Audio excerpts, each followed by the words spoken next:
রোজার মাঝামাঝি সময় নীরুর পাসপোর্টসহ প্রয়োজনীয় সব কাগজপত্র অনেক আগেই প্রস্তুত ছিল। তবুও ইতালিতে যাওয়া হয়ে ওঠেনি, কারণ তখনও এখানকার পরিস্থিতি পুরোপুরি স্বাভাবিক হয়নি। ফারাজ বহুবার লতামণিকে অনুরোধ করেছিল, এলাহি বাড়িটা তো ফাঁকাই পড়ে আছে, আপনি সেখানে গিয়ে থাকুন না। কিন্তু লতামণি রাজি হয়নি। তার জীবনে আর তেমন কিছুই অবশিষ্ট নেই। এই কটা দিন পরেই তো খোদার ডাকে সাড়া দিতে হবে। যতদিন বেঁচে আছেন এখানেই থাকতে চান তিনি। নিজের সন্তানরাও তাকে অনেক আগেই ছেড়ে গেছে। জীবনের প্রতিকূল সময়ে ফারাজের মায়ের আশ্রমেই তিনি আশ্রয় পেয়েছিলেন, তাই এই জায়গাটিকেই তিনি শেষ নিঃশ্বাস ত্যাগের জন্য বেছে নিয়েছেন। এরই মধ্যে এলাহি বাড়ির কিছু কাজ, নতুন কর্মী নিয়োগ এবং পারিবারিক ব্যবসার দায়িত্ব বুঝিয়ে দিতে বেশ কিছুটা সময় লেগে যায় ফারাজের। আগে মাছের ব্যবসার হিসাব নিকাশ দেখাশোনা করত রাজন ও রোশানরা। তাদের চলে যাওয়ার পর ব্যবসাটা কার্যত বন্ধই হয়েছিল। সেদিন বিকেলে বারান্দায় দাঁড়িয়ে চিত্রা ফারাজকে বলেছিল, মার্জিয়া মামির সংসারটা ঠিকমতো চলে না। সোহাগ যখনই কোথাও কাজ পায় ছুটে যায়। মাহাদি ভাই এত ঋণ করে গেছেন যে সেগুলো শোধ করতেই তাদের অবস্থা নাজেহাল। আপনি যদি সোহাগকে একটা ভালো কাজ জোগাড় করে দিতেন। ফারাজ তখন শুধু বলেছিল দেখা যাবে, কিন্তু সেই মুহূর্ত থেকেই সে ভেবে রেখেছিল মাছের ব্যবসার দায়িত্বটা যদি সোহাগকে দেওয়া যায় তাহলে মন্দ হবে না। হিসাব নিকাশে সে দক্ষ, আগে নিজের বাবার ব্যবসাও সামলিয়েছে। মেধাবী, ভদ্র এবং দায়িত্বশীল ছেলেটা। যদিও প্রথম দিকে ফারাজকে কম বিরক্ত করেনি। এই কদিন নিজের ব্যস্ততার মাঝেও ফারাজ সবচেয়ে বেশি সময় দিয়েছে চিত্রাঙ্গনাকেই, তার চিত্রাকে। গতকাল রোজ এসেছে ইতালি থেকে, এখন ঝামেলা নেই। ফারাজ নিজের সকল খারাপ কাজ লিগ্যালভাবেই ছেড়ে দিয়েছে। ফারাজের পাপ করার জন্য বৈধ লাইসেন্স আছে, তবে বউ সবার আগে, সংসার সবার আগে। যেই হাত দিয়ে মানুষ খুন করে আসবে সেই হাত দিয়ে নিজের সন্তানকে স্পর্শ করবে কেমন করে? ভালোর জন্য হাতে পিস্তল তুলে নেওয়া আর খারাপের জন্য কারো কপালে সেই পিস্তল ঠেকানোর মধ্যে ভালোই তফাৎ আছে। আজ আবার চিত্রার বান্ধবী মরিয়ম এসেছিল। তারা আবার নিজেদের বাড়িতে ফিরে এসেছে। রাজন, সোহান, জোহানদের ভয়ে তাদের ফারাজি আড়াল করে রেখেছিল। মরিয়মের জন্য নয়, বরং চিত্রার জন্যই সে এই দায়িত্ব নিয়েছিল। কারণ চিত্রা তখন একের পর এক যন্ত্রণার মধ্যে দিয়ে যাচ্ছিল। তখন কোনোভাবেই সে চায়নি বন্ধু হারানোর মতো কোনো নতুন কষ্ট তার জীবনে যোগ হোক। মরিয়ম সারাদিন থেকে কিছুক্ষণ আগেই চলে গেছে। ফারাজ ড্রাইভারকে বলে দিয়েছে তাকে যেন নিরাপদে বাড়ি পৌঁছে দেওয়া হয়। কাল সে ইতালির উদ্দেশ্যে রওনা দেবে। সব কাজ গুছিয়ে এখন যেন একটু স্বস্তি অনুভব করছে সে। চিত্রা তখন পুরনো কিছু বই ব্যাগে ঢুকাচ্ছে। এসব মোহনার বই। মেয়েটা বইয়ের ভক্ত ছিল। তার থেকে ওই একটু একটু করে বই পড়া শিখেছে চিত্রা। ফারাজ ফোনে তখন ফ্রি ফায়ার খেলতে ব্যস্ত। হঠাৎ রুমের দরজায় নক হলো। দরজায় নকটা দ্বিতীয়বার পড়ার আগেই চিত্রা বলে উঠল, আসো। দরজা ধীরে খুলে ভেতরে ঢুকল নদী। তার হাত শক্ত করে ধরা ছোট্ট নুড়ির আঙুল। চিত্রা বই গোছানো থামিয়ে তাকালো। কয়েক সেকেন্ড স্থির দৃষ্টিতে দেখে নিয়ে নরম স্বরে বলল, তাহলে সিদ্ধান্ত নিয়েই ফেলেছেন, এখানে থাকলে হয় না? নদী একটু এগিয়ে এলো, নুড়িকে পাশে বসিয়ে তার মাথায় হাত বুলিয়ে দিল। তারপর ধীরভাবে বলল, রাজন বেঁচে থাকতে বাপের বাড়িতে একটা মুহূর্তের জন্যও যায়নি। কতগুলো বছর হয়েছে। পরিবারের কণ্ঠ শুনিনি, দেখিনি। এবার বাকিটা জীবন নিজের মতো করে মেয়েকে নিয়ে বাঁচতে চাই। নিজের মতো করে বাঁচতে চান? এতদিন পর মনে হলো নদী তাকালো তার দিকে। ঠোঁটের কোণে ক্ষীণ একরোখা হাসি ফুটল। কিছু কিছু সিদ্ধান্ত নিতে সময় লাগে চিত্রা। দেরি হলেও এবার ঠিকটাই নিতে চাই। এই সময় পর্যন্ত চুপচাপ ফোনে গেম খেলতে থাকা ফারাজ বিরক্ত মুখে ফোনটা পাশে রেখে উঠে বসল। চোখ তুলে নদীর দিকে তাকিয়ে ঠোঁট কাটা ভঙ্গিতে বলল, ঠিকটাই নাকি সহজটা? এখানে থাকতে হলে দায় নিতে হবে। সম্পর্কের নামে আশ্রয় পাওয়া যাবে এসব ভাবছেন না তো? চিত্রা তৎক্ষণাৎ চোখ রাঙালো। এই বাড়ি তো এমনিতেই মৃত। আপনিও যদি চলে যান, তার উপর এত কাঁচা সত্য দেখিয়ে। ফারাজ কাঁধ ঝাঁকালো। সত্য কাঁচা না, মানুষই হজম করতে পারে না। চিত্রা এবার নদীর দিকে তাকালো। আপনি গেলে কষ্ট হবে, জানেন তো। তবে একটু থেমে মৃদু হাসল। সবাই তো নিজের জায়গা খুঁজে নিতে চায়। নদী নীরবে মাথা নেড়ে সম্মতি জানালো। এই জায়গাটা আমার কাছে আশ্রয় ছিল চিত্রা, কিন্তু ঘর না। নুরি এদিকে চুপচাপ চিত্রার দিকে তাকিয়েছিল। চিত্রা তার কাছে গিয়ে হাঁটু গেড়ে বসে নরম গলায় বলল, আমাকে ভুলে যাবে না তো? নুরি মাথা নেড়ে বলল, না। ফারাজ আবার কথা বলল, যান, যদি যাওয়ার সিদ্ধান্ত নিয়ে থাকেন। কিন্তু একটা কথা মনে রাখবেন, ফিরে আসার দরজা বন্ধ থাকবে না। এটা আপনার বাড়ি, নুরির বাড়ি। তবে আপনার মনের উপরে কিছুই না। এতদিন অনেক কষ্টে জীবন কাটিয়েছেন। আপনি এখন খোলা আকাশের মতো মুক্ত পাখি। তবে আপনি আমার কাছে বোনের মতো ছিলেন আর থাকবেনও। আর নুরি তো আমাদেরই রক্ত। যোগাযোগ রাখবেন। আর কি কি প্রয়োজন হয় আমাকে জানাবেন। ভুলে যাবেন না, এই বাড়িতেও কিছু মানুষ আছে যারা আপনার নিজের লোক। ইতালি চলে যাব এর মানে এই নয় যে মন থেকে দূরে সরে যাচ্ছি। নদীর চোখ ছলছল করে উঠল। বারান্দার বাইরের আলোটা তখন নরম হয়ে এসেছে। রোদের শেষ সোনালি রেখাগুলো যেন দেয়ালের গায়ে গা ঘেঁষে বিদায় নিচ্ছে। চিত্রা, তুমি রাগ করেছ? চিত্রা মাথা নাড়ল ধীরে। তার চোখে একরাশ ক্লান্ত মায়া। রাগ না, অভিমানও না, শুধু অভ্যস্ত হয়ে গিয়েছিলাম। নদী মৃদু হেসে ফেলল। মানুষ তো অভ্যেসেই বেঁচে থাকে, তাই না? আমি এতদিন ভুল অভ্যেসে বেঁচেছি। এবার একটু নিজের মতো করে চেষ্টা করব। চিত্রা এগিয়ে এলো। হাত বাড়িয়ে নদীর আঙুল ছুঁয়ে বলল, নিজের মতো করে বাঁচতে চান, এইটা শুনতেও ভালো লাগছে, কিন্তু ভয়ও লাগে। এই দুনিয়ায় একা বাঁচা সম্ভব নয়। যদি আবার কেউ আপনার সেই নিজের মতোটাকে কেড়ে নেয়। নদী এবার চোখ তুলে সরাসরি তাকালো তার দিকে। এবার আর কেউ পারবে না, কারণ এবার আমি কারো জন্য বাঁচব না, শুধু নিজের জন্য আর ওর জন্য। সে নুরির মাথায় হাত রাখল। ছোটবেলায় কাপড় কাটতাম, জানো। বাবার দোকানে বসে বসে নতুন ডিজাইন বানাতাম। মনে হতো একদিন আমার নিজের একটা দোকান হবে। মেয়েরা আসবে, আমি তাদের শিখাবো নিজের পায়ে দাঁড়াতে। চিত্রা মন দিয়ে শুনছে। আপনি পারবেন ভাবি। আপনার মনে যে শক্তি আছে, সেটার কথা আপনি নিজেও পুরোটা জানেন না। ফারাজ এই সময় ধীরে উঠে দাঁড়ালো। সে এগিয়ে এসে নুরির সামনে হাঁটু গেড়ে বসল। এই যে ছোট্ট মানুষ, আমাকে মনে থাকবে? নুরি একটু লজ্জা পেয়ে চিত্রার দিকে তাকালো। তারপর মাথা নেড়ে বলল, থাকবে।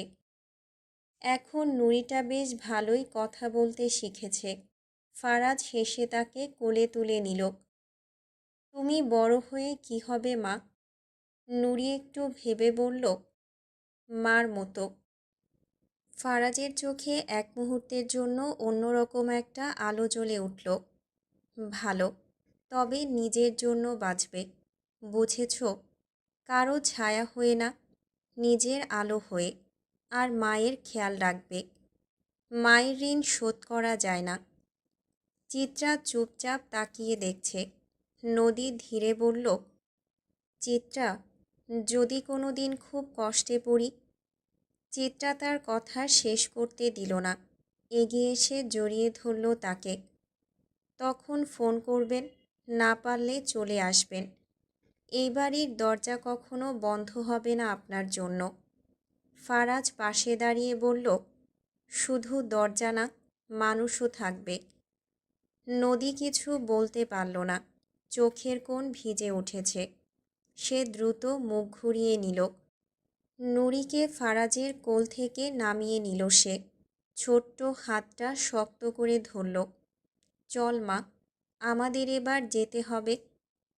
বাকিদের সাথে দেখা করেছেন? হ্যাঁ। নুরি একবার চিত্রার দিকে তাকালো, তারপর ছোট্ট করে হাত নাড়ল। আসি। চিত্রা জোর করে হাসল। আসো, ভালো থাকবে। আঙিনাটা হঠাৎ করেই ফাঁকা হয়ে গেল। কিছুক্ষণ আগেও সেখানে মানুষের কোলাহল, কান্নার শব্দ, বিদায়ের ভারে ভারী হয়ে থাকা বাতাস ছিল। অথচ এখন শুধুই স্তব্ধতা। গাড়িটার শব্দ ধীরে ধীরে মিলিয়ে যেতেই মনে হলো বাড়িটার একটা অংশ সঙ্গে করে নিয়ে গেল নদী। রুমানা আঁচল দিয়ে চোখ মুছছিল বারবার। মানুষটা কত কষ্ট পেয়ে গেল রে, আল্লাহ ভালো রাখো করে। নীরু চুপচাপ দাঁড়িয়েছিল, কিন্তু চোখের কোণে জমে থাকা জল আর লুকানো যাচ্ছিল না। এই বাড়িটার কোনো দিন আগের মতো হবে না। চিত্রা কিছুই বলল না, শুধু শেষবারের মতো ফটকের দিকে তাকিয়েছিল, যেদিক দিয়ে নদী আর নুরি চলে গেল। রুমে ঢুকেই বিছানার কোণায় চুপচাপ বসে পড়ল সে। চারপাশে সব কিছু একই আছে, তবুও সব কিছু কেমন বদলে গেছে। বুকের ভেতরটা হালকা টান দিচ্ছে, অদ্ভুত এক শূন্যতা জাগছে। ফারাজ দরজা বন্ধ করে কিছুক্ষণ চুপচাপ তাকিয়ে রইল তার দিকে। তারপর ধীরে এগিয়ে এসে পাশে বসে পড়ল। এভাবে বসে থাকলে হবে? চিত্রা মাথা তুলল না। খারাপ লাগছে। ফারাজ নিঃশ্বাস ফেলল। তারপর একটু নরম গলায় বলল, খারাপ লাগবে এটাই স্বাভাবিক। যার যাওয়ার তাকে তো যেতেই হয় চিত্রা। চিত্রা এবার তাকালো তার দিকে। সবাই চলে যায় কেন? ফারাজ এক মুহূর্ত থামল। প্রশ্নটা যেন খুব গভীরে গিয়ে লাগল। তারপর ধীরে বলল, সবাই যায় না, কেউ কেউ শুধু নিজের জায়গায় ফিরে যায়। চিত্রা কিছুই বলল না। ফারাজ এবার তার হাতটা নিজের হাতে নিল। নদী ভাবির কোনো অসুবিধা হবে না, আমি সব ব্যবস্থা করে দিয়েছি। জায়গা, কাজ, লোকজন সব ঠিক আছে। সে একা না। একটু থেমে আবার বলল, আর তোমার সাথে তো রোজ কথা বলবে, ফোন আছে, মানুষ আছে, সম্পর্ক তো এখানেই শেষ না। চিত্রার চোখ আবার ভিজে উঠল। ফারাজ হালকা ঝুঁকে তার কপালে ঠোঁট ছুঁয়ে দিল। তুমি এমন করে ভেঙে পড়লে আমার ভালো লাগে না। চিত্রা ফিসফিস করে বলল, আমি শক্ত থাকার চেষ্টা করছি। ফারাজ একটু হেসে ফেলল। চেষ্টা না, তোমাকে থাকতে হবে। কারণ, সে আলতো করে তার পেটের উপর হাত রাখল। তুমি এখন একা না। চিত্রা থমকে গেল। ফারাজ তার চোখের দিকে তাকিয়ে বলল, তুমি মা হতে চলেছ। এই সময় মন খারাপ করে বসে থাকা বুঝি মানায় তোমাকে? চিত্রার বুকের ভেতরটা কেঁপে উঠল। আমি পারবো তো? ফারাজ একটুও দেরি করল না। তুমি পারবে না এটা কোনো অপশনই না, কারণ তুমি চিত্রাঙ্গনা। তুমি যতটা ভাবো তার চেয়েও অনেক বেশি শক্ত। চিত্রা ধীরে তার কাঁধে মাথা রাখল। দুজনের মধ্যে আর কোনো কথা হলো না। আজকে সকালটা শুরু হলো এক অদ্ভুত ভান নিয়ে। সূর্যের আলো উঠেছে ঠিকই, কিন্তু সেই আলোয় কোনো উষ্ণতা নেই। এলাহি বাড়ির বিশাল আঙিনা আজ আরও বড়, আরও নির্জন মনে হচ্ছে। রুমানা বারান্দায় বসে চুপচাপ তসবিহ ঘোরাচ্ছিলেন, কিন্তু ঠোঁট নড়ছিল না। জমেলা রান্নাঘরে গিয়েও ঠিকমতো কাজ ধরতে পারছিল না, বারবার হাত থেমে যাচ্ছিল। নীরু সুটকেস গুছাতে গুছাতে হঠাৎ থেমে যাচ্ছে, যেন প্রতিটা কাপড় ভাঁজ করার সাথে সাথে স্মৃতিও ভাঁজ করে রাখতে হচ্ছে। এত বড় বাড়িটা একদম ফাঁকা হয়ে যাবে, নীরু নিচু গলায় বলল। আয়শা তখন তার পাশেই ছিল। বাড়ি কখনো ফাঁকা হয় না, মানুষের স্মৃতি থাকলে দেয়ালও কথা বলে। কথাটা বললেও তার নিজের চোখের কোণ ভিজে উঠল। ড্রয়িং রুমের এক কোণে বসেছিলেন জুনায়েদ এলাহি। সামনে তাকিয়ে আছেন, কিন্তু দৃষ্টি যেন অনেক দূরে কোথাও আটকে আছে। রুমানার রুম থেকে বেরিয়ে তার পাশে এসে বসলেন। নীরু শেষবার কাপড়গুলোতে হাত বুলিয়ে নিচে নেমে তাদের সাথে এসে বসল। বলল, চলুন না আমাদের সাথে। এই বাড়িতে একা থাকবেন কিভাবে? এত কিছু, এত স্মৃতি। জুনায়েদ ধীরে মাথা নাড়লেন। এই স্মৃতিগুলো থেকেই তো পালিয়ে বেড়াচ্ছি এতদিন। এবার এখানেই থাকতে চাই, পালিয়ে নয়, মুখোমুখি হয়ে। রুমানা চুপ করেছিল, তারপর আস্তে বলল, আমরা যদি না থাকি এই বাড়িটা একেবারে মরে যাবে। নীরু আর কিছু বলতে পারিনি। সকাল গড়াতেই ফটকের সামনে একটা অটোরিকশা এসে থামল। মার্জিয়া আর সোহাগ নেমে এলো। চিত্রা তখন অন্দরমহলেই ছিল। তাকে দেখতে পেয়ে সে এগিয়ে যেতেই মার্জিয়া চিত্রাকে বুকে টেনে নিল। না, এসে পারলাম না, সে ধীরে বলল। সোহাগ মাথা নিচু করে দাঁড়িয়ে আছে। আপনি না এলে খারাপ লাগতো। মার্জিয়া মৃদু হেসে বললেন, তোমরা চলে যাবে, না দেখা করে থাকি কেমন করে? ফারাজ তখন সোফায় বসে আছে। সে উঠে দাঁড়ালো, সোহাগের দিকে তাকিয়ে একটু এগিয়ে এলো। এসেছো, ভালো করেছো। সোহাগ মাথা তুলে তাকালো। চিত্রা একপাশে দাঁড়িয়ে সবার দিকে তাকাচ্ছে। এই মানুষগুলো কারো সাথে কোনো রক্তের সম্পর্ক নেই, তবুও এরা সবাই তার জীবনের অংশ হয়ে গেছে। সে ধীরে ফারাজের পাশে এসে দাঁড়ালো। সব কিছু এত দ্রুত বদলে যাচ্ছে না? ফারাজ এক পলক তাকালো তার দিকে। বদলানোই স্বাভাবিক। চিত্রা মৃদু হেসে বলল, কিন্তু অভ্যস্ত হওয়াটা কঠিন। ফারাজ তার দিকে একটু ঝুঁকে নরম স্বরে বলল, তুমি অভ্যস্ত হয়ে যাবে, কারণ তোমার সামনে এখন শুধু অতীত না, ভবিষ্যতও আছে। চিত্রা কিছুই বলল না, শুধু তার হাতটা চেপে ধরল। সূর্য এখন মাথার উপর, অথচ এলাহি বাড়ির আঙিনায় শীতল নিস্তব্ধতা জমে আছে। বড় বড় সুটকেসগুলো গাড়ির পাশে সাজানো। ড্রাইভার বারবার ঘড়ি দেখছে, তবুও কেউ যেন চলো শব্দটা উচ্চারণ করতে পারছে না। সবাই এক জায়গায় দাঁড়িয়ে, রোজ দাঁড়িয়ে অভ্রের সাথে কথা বলছে যেন কি নিয়ে। চয়ন কায়সার আর জমেলা আয়শার পাশে দাঁড়িয়ে আছে। নীরু ধীরে ধীরে এগিয়ে এসে রুমানা বেগমকে জড়িয়ে ধরলেন। কণ্ঠ কেঁপে উঠল, নিজের খেয়াল রাখবা বড় আম্মা। রুমানা হাসার চেষ্টা করলেন, কিন্তু সেটা ভেঙে গেল চোখের জলে। তুমিও ভালো থেকো মা, আল্লাহ ভরসা। জুনায়েদ এলাহি একটু দূরে দাঁড়িয়েছিলেন। ফারাজ এগিয়ে এসে তার সামনে থামল। দুজনের চোখে চোখ পড়ল। নিঃশব্দে অনেক কথা আদান প্রদান হয়ে গেল। চাচা, ফারাজ নরম স্বরে বলল।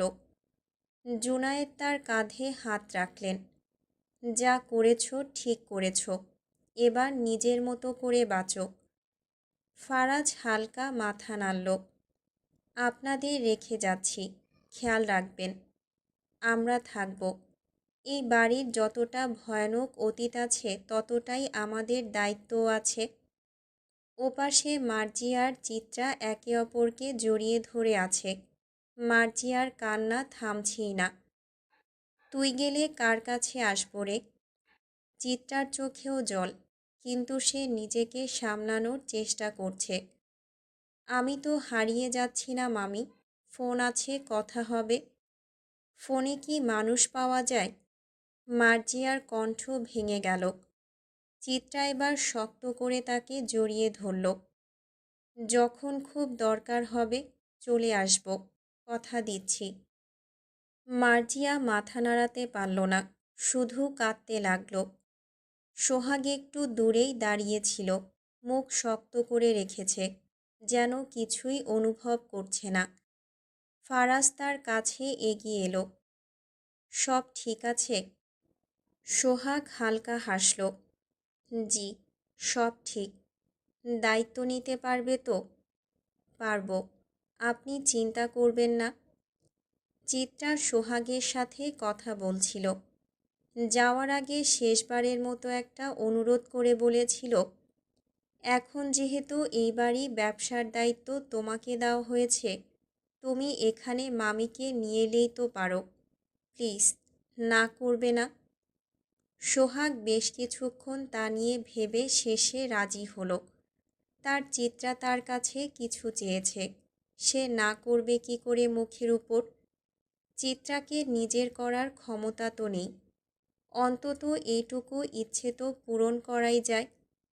ফারাজ কিছুক্ষণ তাকিয়ে রইল তার দিকে।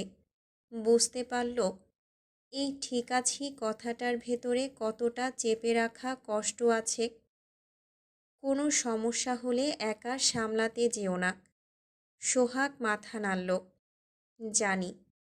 তার চোখ একবার চিত্রার দিকে গেল, তারপর আবার সরিয়ে নিল। কিছু অনুভূতি আছে যেগুলো প্রকাশ না করাই ভালো। নীরু এসে রুমানাকে আবারও জড়িয়ে ধরল। শেষবারের মতো বলছি, আমাদের সাথে চলো। রুমানা মৃদু হেসে মাথা নাড়লেন। আমার জায়গা এখানেই। সবশেষে চিত্রা এগিয়ে এলো, তারপর ধীরে রুমানার হাত ধরল। আমাকে ভুলে যাবেন না তো? রুমানা তার মাথায় হাত রাখলেন। তোমায় ভোলা যায় নাকি? অনেক ক্ষতি করেছি তোমার, পারলে আমারে মাফ কইরা দিও। চিত্রা নিজেকে সামলাতে পারল না, চোখ বেয়ে জল গড়িয়ে পড়ল। এভাবে বলবেন না। ফারাজ পাশে এসে দাঁড়ালো।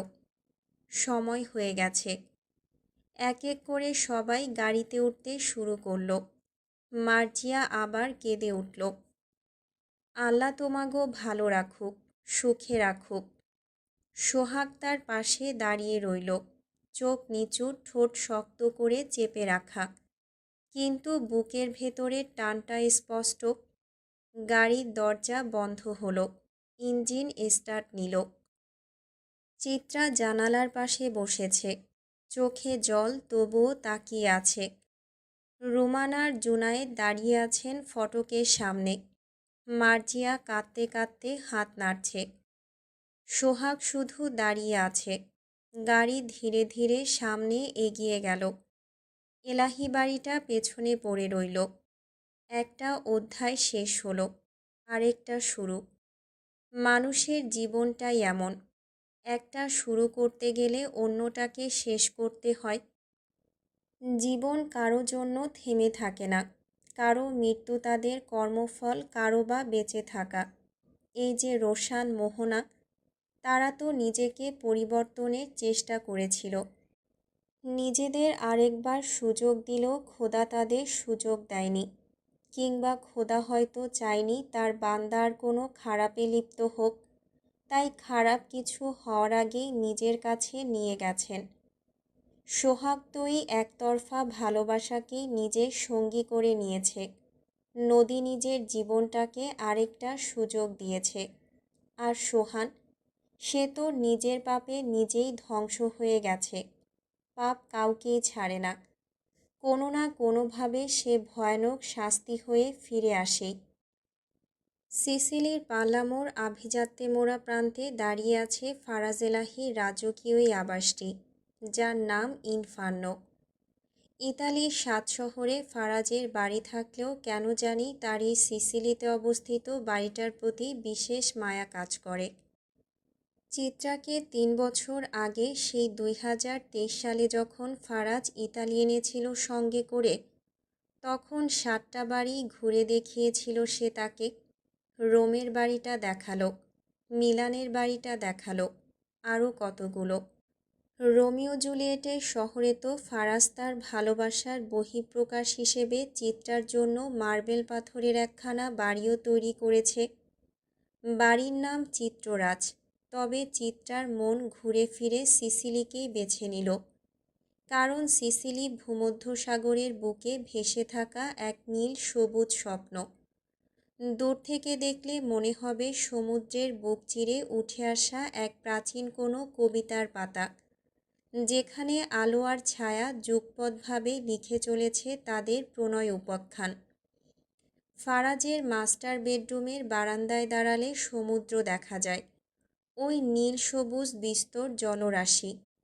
আজকের দিনের এই ফারাজ এলাহি একসময় ইতালির আন্ডারওয়ার্ল্ডে নিজের নাম প্রতিষ্ঠা করেছিল ভয়ানক একজন স্মাগলার হিসেবে। তার সেই ছায়া আজও বাড়ির প্রতিটা ইটে, প্রতিটা করিডোরে লেগে আছে। প্রবেশদ্বার থেকেই শুরু হয় তার এই বাড়ির কঠোরতা। বিশাল ইলেকট্রনিক গেট ২ স্তরের এই বাড়িতে। বাইরের গেট পেরোলেও ভেতরের আরেকটা সিকিউরিটি চেক পয়েন্ট আছে। প্রতিটা গাড়ি স্ক্যান হয়, প্রতিটা আগন্তুকের পরিচয় যাচাই করা হয় বহু ধাপে। বুলেট প্রুফ কাচের গার্ড বুথ, ইনফ্রারেড সেন্সর, রাতের অন্ধকারে মোশন ডিটেক্টর। কি নেই এখানে? ভেতরে ঢুকলেই ড্রাইভওয়ে, মসৃণ পাথরের তৈরি, গাঢ় ধূসর রঙের দেখতে। দুই পাশে নিখুঁতভাবে ছাটা লন, বিরল প্রজাতির গাছ, আর শিল্পকর্মের মতো সাজানো সব ভাস্কর্য। মাঝখানে বহুস্তর একটা ফোয়ারা, দিনে ঝকঝক করে আর রাত হলে আলোকসজ্জায় যেন অন্য এক জগৎ হয়ে যায়। মূল ভবনে প্রবেশ করলেই গ্র্যান্ড ফোয়ারা, সাদা কালো মার্বেলের ফ্লোর, উপরে বিশাল ক্রিস্টাল ঝাড়বাতি, যার আলো পড়ে চকচক করে পুরো হলরুম। দেয়ালে দামি সব পেন্টিং, ইউরোপীয় শিল্পীদের কাজ সব। আর কিছু অজানা আছে অর্থবহ চিত্র, যেগুলো ফারাজ নিজে বেছে এনেছিল। ডান দিকে বিশাল লিভিং এরিয়া, নরম লেদারের সোফা, একেবারে বিলাসবহুল। এই বাড়িতে ফারাজের একটা পার্সোনাল সিনেমা হল আছে। হলে গিয়ে ভিড় ঠেলে সিনেমা দেখার অভ্যেস নেই তার, তাই নিজের বাড়িতেই নিজের জন্য পার্সোনাল হল তৈরি করেছে সে। বাড়ির হলটি একেবারে ভেতরের দিকে। ওটার সাউন্ডপ্রুফ দেয়াল, নরম রিক্লাইনিং সিট, দেয়াল জুড়ে ডার্ক অ্যাকুস্টিক প্যানেলে সাজানো বড় স্ক্রিন প্রজেক্টর। বাইরে থেকে কোনো শব্দ ঢোকে না, ভেতরের কোনো শব্দ বের হয় না। তাছাড়া একটা বিরাট লাইব্রেরিও আছে, পুরো একটা ফ্লোর জুড়ে। উঁচু বুকশেলফ ছাদ ছুঁয়েছে। এখানে শুধু বই নয়, ফাইল, নথিসহ যাবতীয় জিনিস আছে। এক কোণে ভারী একটা ডেস্ক, ফারাজের ব্যক্তিগত কাজের জিনিস আছে। লাইব্রেরিতে আসলে সেখানেই বসে ফারাজ। তাছাড়া এই বাড়ির মধ্যে লিফট আছে, মানুষ ওঠার জন্য আলাদা আর গাড়ির জন্য আলাদা। ফারাজ গাড়ির কালেকশনের দিক থেকে বেশ শৌখিন। ফারাজের সবচেয়ে প্রিয় জিনিস গোসল করা। বাড়িতে সুইমিং পুল 2টা আছে, একটা বাড়ির ভেতরে, যেটা ইনডোর পুল, কাঁচে ঘেরা, চারপাশে সাদা মার্বেল, শীতেও ব্যবহারযোগ্য। আরেকটা ছাদে, রুফটপ ইনফিনিটি পুল। শহরের আকাশরেখা চোখের সামনে ভেসে ওঠে, পানি আর আকাশ একসাথে মিশে যায় সেখানে। রুফটপে লাউঞ্জ এরিয়াতেও বার কাউন্টার। রাতে এখানেই সবচেয়ে বেশি সময় কাটাতে পছন্দ করে ফারাজ। একসময় তো শহরের বড় বড় মাফিয়ার সাথে এখানে রাত জেগে আড্ডা দেওয়া হতো। এই বাড়িতে চিত্রার সবচেয়ে পছন্দের জায়গা হচ্ছে কিচেন, একেবারে প্রফেশনাল গ্রেড। আলাদা আলাদা section, main cooking, baking, storage সবই ভাগ ভাগ করা, প্রতিটা জিনিস লেবেল করা সিস্টেমেটিকভাবে। যদিও ফারাজের জ্বালায় চিত্রা সেখানে গিয়ে একা কিছুই করতে পারে না। ওখানে মেড ও স্টাফ সব আছে, প্রতিটা কাজের জন্য আলাদা মানুষ। এই বাড়িতে তো ফিজাকে দেখার জন্য ওর জন্মের পর থেকেই আলাদা মানুষ রাখা হয়েছে। মেয়েটার নাম ন্যানি। এই বাড়িতে কাজের মানুষদের মধ্যে আরও কয়েকজন মানুষ আছে যাদের সাথে চিত্রার ভালো সম্পর্ক। ওই যে একজন হাউসকিপিং সুপারভাইজার, বৃদ্ধ লোকটা চিত্রাকে মেয়ের মতো ভালোবাসে। আবার এই বাড়িতে যে কয়েকজন ক্লিনিক স্টাফ আছে ওরাও খারাপ না। এই বাড়ির কিচেন পরিচালনা করে মেন শেফ এবং সহকারী শেফ, তাদের রান্নার জবাব নেই। কিছুদিন আগে পুরনো লন্ড্রি ইনচার্জের একটা ভুলের কারণে ফারাজ রাগারাগি করে তাকে বের করে দেয় কাজ থেকে। এখন যিনি আছে সেও ভালো, সবাই নির্দিষ্ট নিয়মে চলে, সময়ের এক সেকেন্ডও এদিক ওদিক হয় না। ফারাজের পার্সোনাল উইং বাড়ির অন্য পাশ থেকে কিছুটা আলাদা, সেখানে সিকিউরিটি আরও কঠোর। বেডরুমটা পুরো ফ্লোরের সমান বড়, ডার্ক টোনের পুরোটা। একপাশে প্রাইভেট অফিস আছে।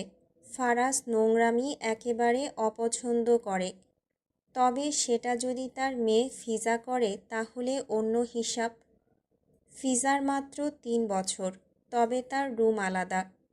ফিজার সারাদিন বাড়িতে খেলে বেড়ায় আর ন্যানি তার পেছন পেছন ছোটে। তার খেলনা কখনো লিভিং রুমে, কখনো করিডোরে। তাতে কিন্তু ফারাজের আনন্দই লাগে। মেয়ার স্ত্রী তার দুনিয়া। আজ অক্টোবরের 10 তারিখ। এই দিনেই ফিজা দুনিয়া এসেছিল। সেই ঝড়ের রাত। ডেলিভারির কথাগুলো ভাবলে গা শিউরে ওঠে ফারাজের। আবার আনন্দও হয়, শত হলেও মেয়েটা এসেছে। ফিজা এলাহির এটা 3য় জন্মদিন। বাড়ির গেট থেকেই শুরু হয়েছে জাঁকজমক। উঁচু লোহার গেটাস ফুল আর আলোয় মোড়া, প্রবেশপথে লাল কার্পেট বিছানো, তার দুই পাশে সাদা সোনালি ফুলের আর্চ। ড্রাইভওয়েতে একের পর এক লাক্সারি গাড়ি এসে থামছে। নামি দামি ব্যবসায়ী, শিল্পপতি, কর্পোরেট আইকন সবাই আজ এক ছাদের নিচে ফারাজ এলাহির আমন্ত্রণে। ভেতরে প্রবেশ করলেই গ্র্যান্ড হল। সাদা মার্বেলের ফ্লোরে আলো ঝলমল করছে। ঝাড়বাতির ক্রিস্টাল টুকরাগুলো হাজার রঙে ভেঙে পড়ছে। একপাশে বিশাল বার্থডে স্টেজ, কালো আর গোল্ডেন থিমে সাজানো। মাঝখানে বড় করে লেখা ফিজা এলাহি, 3rd বার্থডে। একপাশে লম্বা buffet counter, international cuisine, Italian, French, Arabian ডেজার্টে ভরপুর। শেফরা নিখুঁতভাবে কাজ করছে বলতে হবে। অতিথিদের মধ্যে আলোচনা শুরু হয়ে গেছে এখনই। এটা কোনো সাধারণ ব্যবসায়ীর বাড়ি না। সিকিউরিটি দেখেছ? আর এই আর্কিটেকচার, এটা পুরো ইউরোপিয়ান স্টাইল। এসব তো হওয়ারই কথা, ফারাজ এলাহি বলে কথা। তবে ভয়ানক ফারাজ এলাহির এমন পরিবর্তন অবাক করার মতো। একটা মেয়ে, তাও নাকি আবার আইনের লোক, চোর পুলিশের প্রেমে পড়ে নিজের অতীত মুছতে পারে। অবাক করা কাণ্ড। একটু আগেই অতিথিদের মাঝে ফারাজ, চিত্রা আর ফিজা এসে উপস্থিত হয়েছে। ফারাজের পরনে ডাকটেল স্যুট, তার পাশে চিত্রা আর কোলে ছোট্ট ফিজা। কালো ফ্রক, মাথায় ছোট্ট ব্যান্ড, চোখে অবাক পৃথিবী দেখার কৌতূহল। কেক আনা হয় স্টেজে। আজ এখানে সবাই উপস্থিত। বজ্র আর নীরুর ঘরে একটা ছেলে হয়েছে। দেখতে দেখতে বর্ণিল 1 বছরের হয়ে গেছে। অভ্রের ছেলে আদ্রর বয়স 2.5 বছর। ফিজার 6 মাস পরে সে দুনিয়ায় এসেছিল। চয়ন কায়সার আর চৈতন্য কায়সার 1 সপ্তাহ আগেই চলে এসেছেন। জমেলা বুড়ি তো সকাল থেকেই ফিটফাট। ফারাজের নানা নানি এখনও বেঁচে আছে। বেশি দিন হয়নি চিত্রার ফারাজ ডেনমার্কে গিয়ে তাদের সাথে দেখা করে এসেছে।